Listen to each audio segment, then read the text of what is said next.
Hi guys, welcome to my YouTube channel, Melchi Daker Vlog. Today's video ay gusto kong i-share yung anecdotal records kasi ang dami pong nagtatanong, nagko-comment na paano daw ba gawin yung anecdotal records. So, stay tuned guys hanggang sa matapos.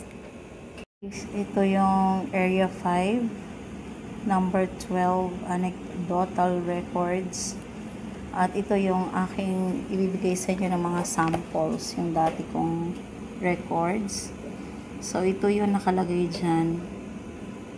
Yan, name of child, date, setting niya, place, actual observation. Pag gumawa kayo guys, kailangan yung totoo na mga nangyayari or sinabi ng isang bata.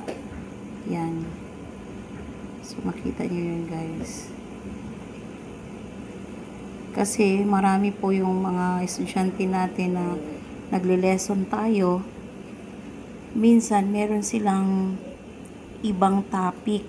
So, anecdotal records na yun, guys. Ayun. Yung setting natin activity, kung nag-storytelling tayo ng time na yun, no, or meron tayong arts and crafts, o meron silang mga ginawa o sinasabi na kakaiba, yun yung anecdotal notes. So, yun. Ito naman ay news sharing kami. Yung isa. And then, okay. So, dapat marami yun, guys. Hindi naman ibig sabihin na tigi-isang estudyante. Kung sino lang yung batang nakapagsalita ng ganon, yun yung i-record natin. Ayan siya, guys. No. Yun. Yan siya.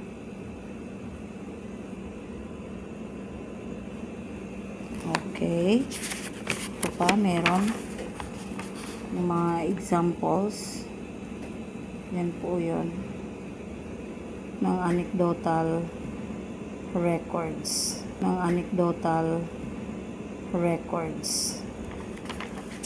So, yun guys.